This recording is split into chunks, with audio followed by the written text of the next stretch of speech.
Good morning, my dear children. Welcome to your EVS 1 class. Today we are going to continue with the chapter Plants and Environment, and we will continue with the last part of the chapter. In our previous class, we have talked about the food habits of plants and adaptations in plants, where we have covered the adaptations by different plants like the aquatic plants and the terrestrial plants, and we have also talked about the food habits, that what are the things required for the plants to make their own food and what about the plants which cannot make their own food. So today we are going to talk about the adaptations of the plants which cannot make their own food.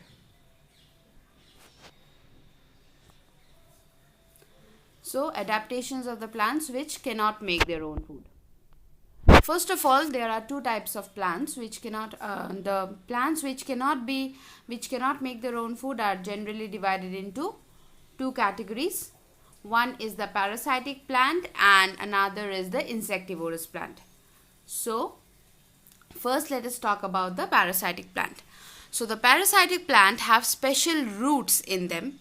Now what do these roots do? These roots penetrate into the stem or into the roots of other plants which can make their own food, and they absorb the food and water from other plants.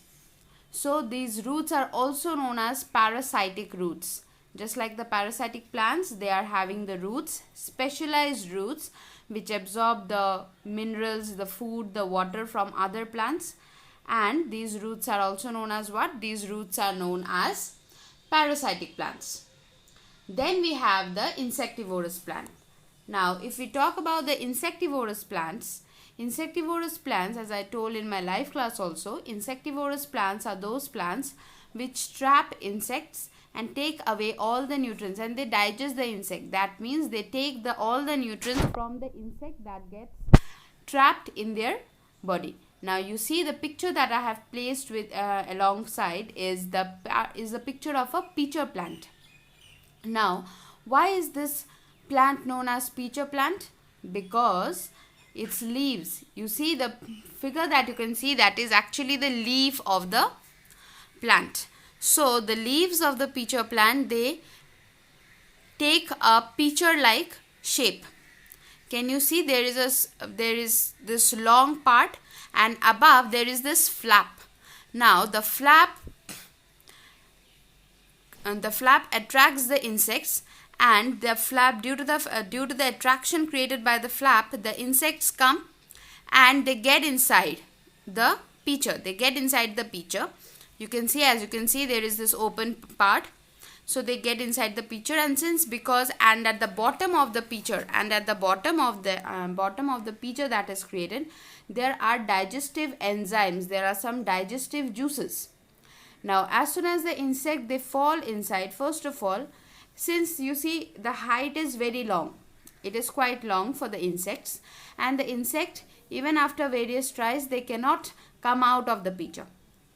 And finally, when they get tired and they fall down into that water, which is not actually the water, but some of the digestive juices. So what happens? With the help of the digestive juice, the plant, it digests the insects, and all the nutrients, the insects die, and all the nutrients from the insect body is taken up by the plant. All the important nutrients, vitamins, minerals, water, and everything.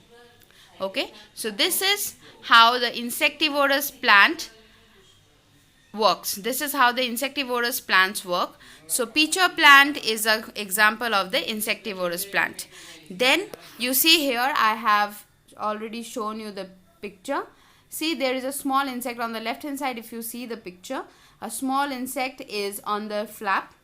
Now the flap will close, and as soon as an insect, now you see the senses. Now we are having many sensor activated gadgets, but this pitcher plant is already sensor activated in nature. As soon as any insect sits on the flap, what it does is the flap closes immediately.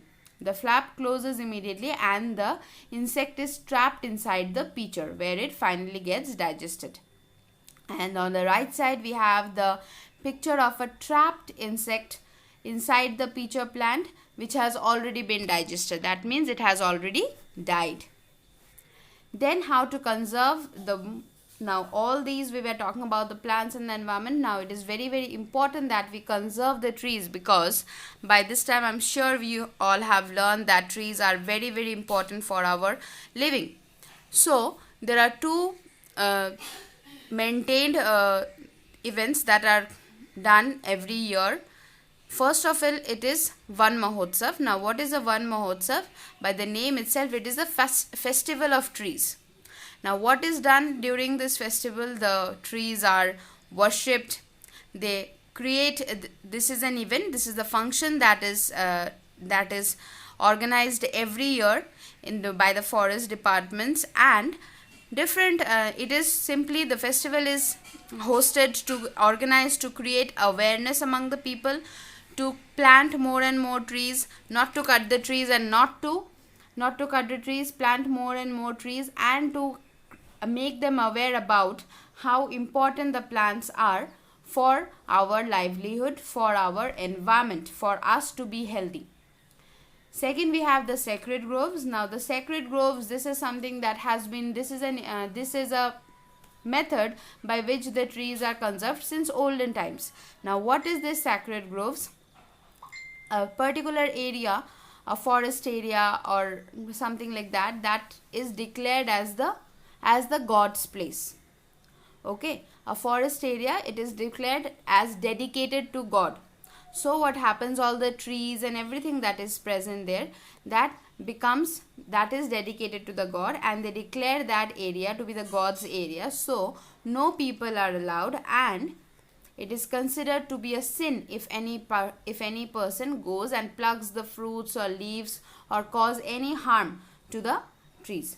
So this is a very olden way to protect the trees, and I guess it is very important and is very useful as well, because as we all know that we don't generally take the things or touch the things that are of God, right? Because that is the general upbringing that we have. So sacred groves is one of the best and olden times, though it is a bit olden method, but it is one of the most prevalent method of conservation of the trees.